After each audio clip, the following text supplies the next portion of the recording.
আসসালামু আলাইকুম। Bengali home cook চ্যানেলে আপনাদের সবাইকেই স্বাগত জানাচ্ছি।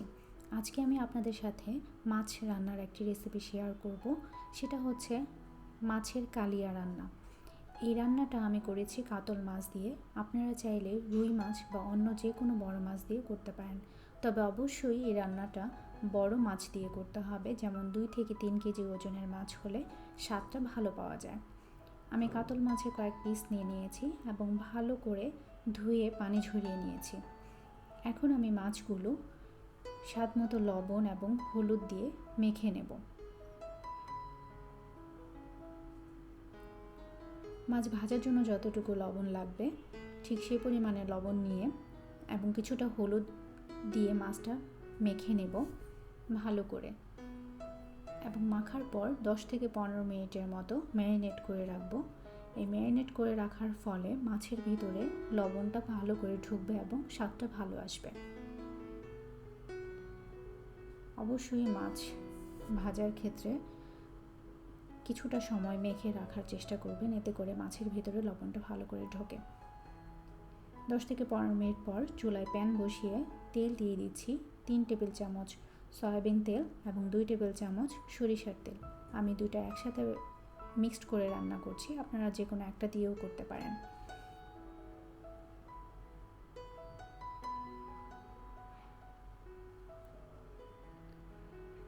তেলটা গরম হয়ে আসলে আমি পেঁয়াজ বেরেস্তা করে নেব। পেঁয়াজ বেরেস্তা করার জন্য আমি হাফ কাপ পেঁয়াজ কুচি করে নিয়েছি এবং কিছুটা সময় নিয়ে পেঁয়াজগুলো ভেজে নেব বেরেস্তা হওয়া পর্যন্ত। আর পেঁয়াজ কিভাবে পারফেক্টলি বেরেস্তা করা যায় এবং বেশ কিছুদিন পর্যন্ত সংরক্ষণ করে রেখে খাওয়া যায় সেই রেসিপি আমার চ্যানেলে অলরেডি দেওয়া আছে, আপনারা চাইলে সেটাও দেখে নিতে পারেন।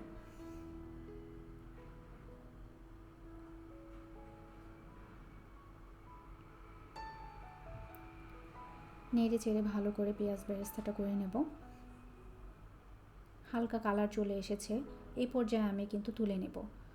যদি বেশিটা সময় চুলায় রাখা হয় তাহলে কিন্তু কালো হয়ে যাবে এবং স্বাদটা তেতো হয়ে যাবে। পেঁয়াজ বেরেস্তাটা তুলে নেওয়ার পর সেই একই তেলে আমি মাছগুলো দিয়ে ভেজে নেব কড়া করে।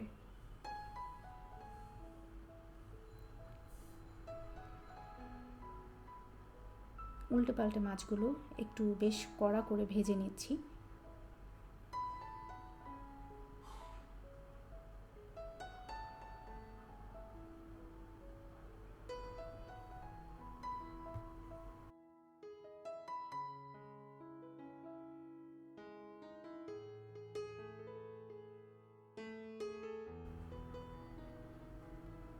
একই প্যানে আমি বাকি রান্নাটাও করে নেব।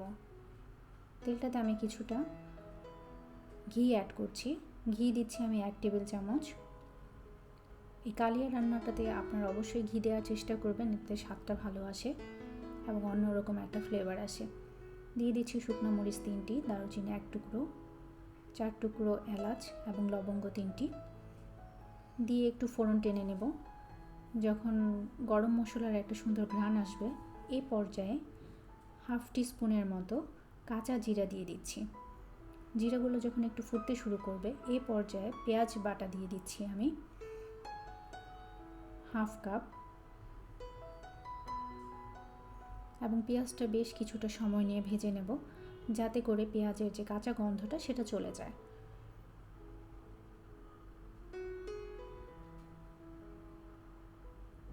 পেঁয়াজটা ভাজা হয়ে গেলে দিয়ে দিচ্ছি আদা বাটা 1 টিস্পুন, এবং আদাটাও আমি পেঁয়াজের সাথে ভালো করে নেড়ে একটু কষিয়ে নেব যাতে করে কাঁচা গন্ধটা চলে যায়।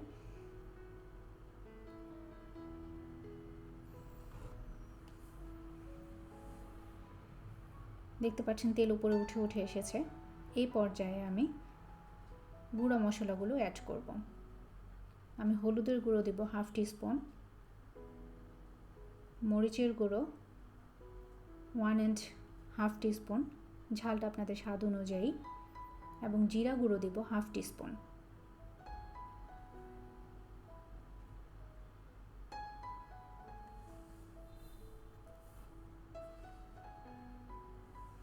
তারপর কিছুটা পানি অ্যাড করে মশলাগুলো আমি কষিয়ে নিচ্ছি। তেলটা উপরে উঠে আসা পর্যন্ত আমি মশলাগুলো বেশ কিছুটা সময় নিয়ে কষিয়ে নেব। চুলার ফ্লেম মিডিয়াম টু লোতে থাকবে। দিয়ে দিচ্ছি স্বাদ মতো লবণ এবং কিছুটা চিনি। লবণটা বুঝে দিতে হবে, মাছ ভাজার সময় আমি লবণটা অ্যাড করেছি, এখন শুধু রান্নাটার জন্য যতটুকু লবণ লাগে সেইটুকু লবণ অ্যাড করছি। ভালো করে মিশিয়ে নিচ্ছি। চিনিটা অবশ্যই দেওয়ার চেষ্টা করবেন, কারণ টক দই ব্যবহার করব পরবর্তীতে, এতে করে স্বাদের ব্যালেন্সটা ঠিক আসবে। মশলাটা কষিয়ে নেওয়ার পর মিডিয়াম সাইজের 2টা টমেটো কুচি করে দিয়ে দিচ্ছি। ভালো করে মিশিয়ে কিছুটা পানি দিয়ে আমি ঢেকে টমেটোটা রান্না করে নেব, যতক্ষণ না পর্যন্ত টমেটোটা সিদ্ধ হয়ে নরম হয়ে আসে।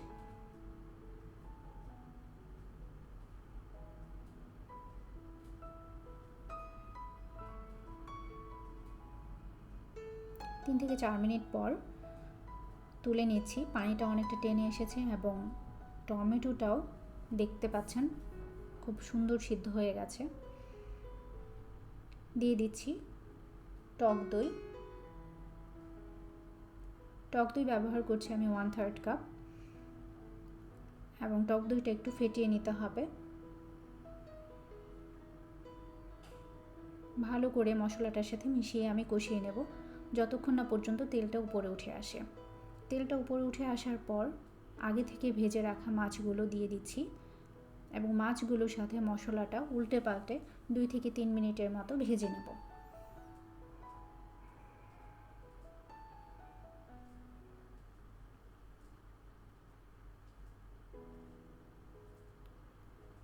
মশলাটার সাথে মাছটা কষিয়ে নিব 2 থেকে 3 মিনিটের মতো উল্টে পাল্টে।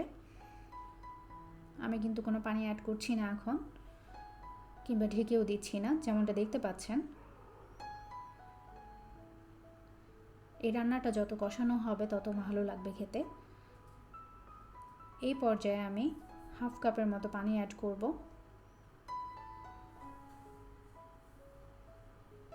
এবং পানিটা আমি গরম পানি অ্যাড করছি।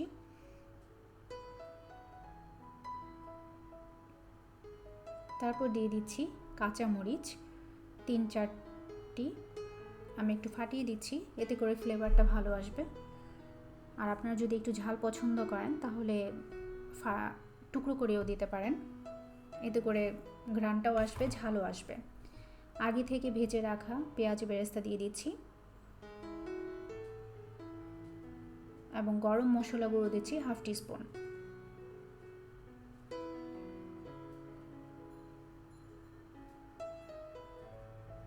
দুই 3 মিনিটের মতো আমি এটা রান্না করে নেব।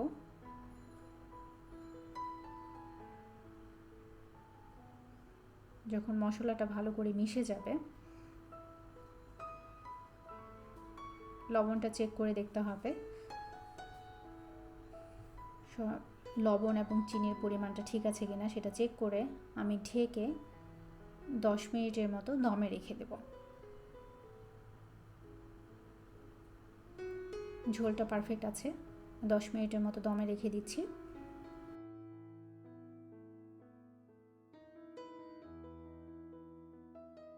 পরিবেশন করে নিচ্ছি কাতল মাছের কালিয়া।